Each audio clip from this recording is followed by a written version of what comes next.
Harry's Wife, Part 103.16. Where is Harry? Is he on his way out? Hello, I'm H.G. Tudor. The dynamic between Harry's wife and Harry is one of mid-range narcissist and intimate partner primary source victim. This means that the dynamic between the two of them has three potential routes. It starts off where she seduces him. She draws him in, treating him well. He's painted white, he gets a golden period. The golden period might be lots of spicy poontang. It might be told how she understands him, supports him, recognizes that he has always felt like an outsider, and she empathizes with that. She tells him how wonderful he is, how handsome he is, how good in bed he is, how she loves those pink pods of his sense of humour, how they bond together. All of it, of course, is an illusion generated by her narcissism to cause him to fall for her. Having been drawn in, he's embedded as the intimate partner primary source, meaning that he's the easiest to control of the individuals available to her that provides fuel to the greatest extent, the best character traits and residual benefits. With all those boxes ticked, he's crowned as intimate partner primary source. The golden period continues, and then the sustained devaluation occurs. And that's where Harry finds himself now.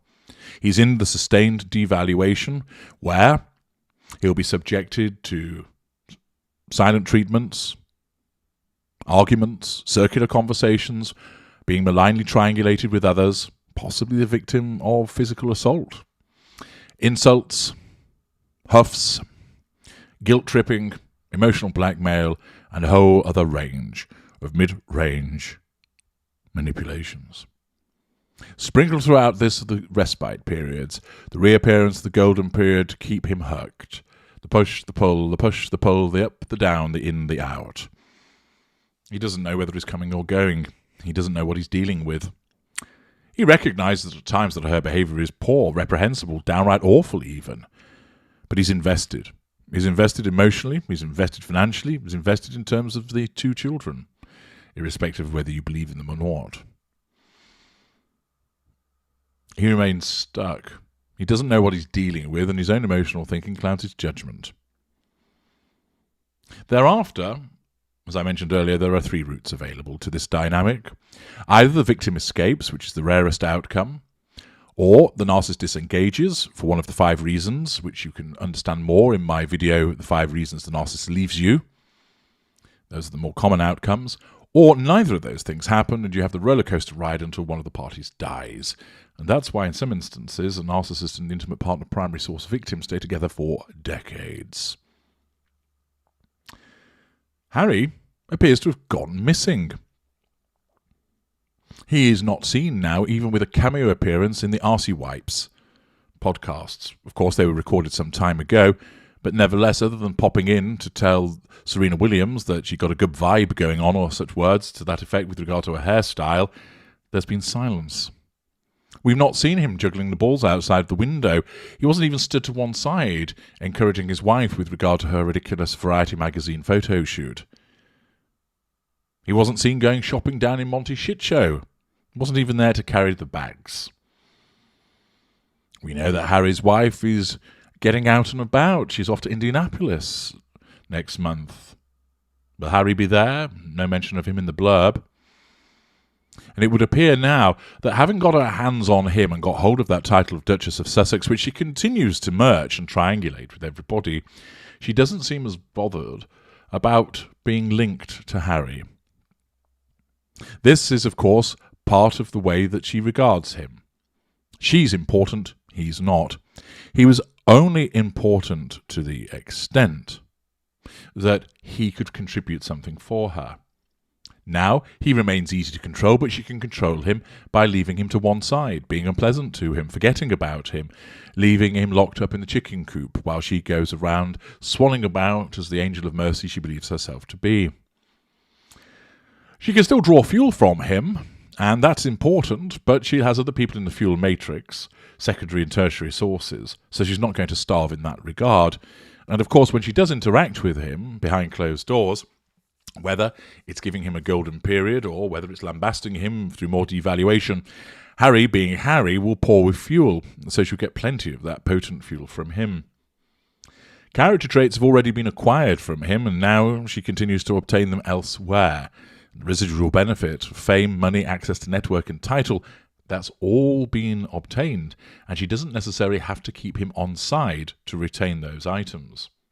Accordingly, although he continues to serve a purpose, hence why he has not yet been disengaged from, he doesn't serve a purpose in necessarily being involved on a more or less equal level with her. As we know, he's Harry the hairdresser that has to stand behind her, but even then, at least he was in the picture. More recently, he's not making any appearance. Spotify signed the two of them, but it's all her work, crap as it is. Netflix signed the two of them. We don't know what is yet going to appear, but we know that she'll be the one calling the shots.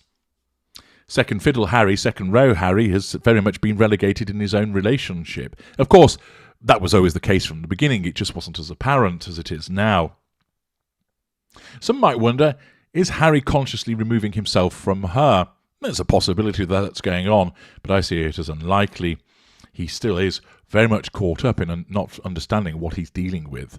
And more likely, he comes when she yanks the chain, he stays away when he's scolded.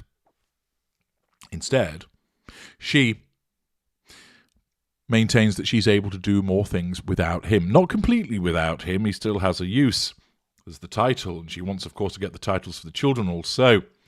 But her day-to-day reliance upon him is not as great as it once was. And in the circumstances, it is demonstrative of the lack of appearance of Prince Harry that this tells us two things. One, it's demonstrative of the devaluation, that she's not involving him as much with the activities that she engages in. And secondly, it demonstrates and underlines how she sees herself as numero uno, the big cheese, the grand fromage, that she is the important one, that she is the draw.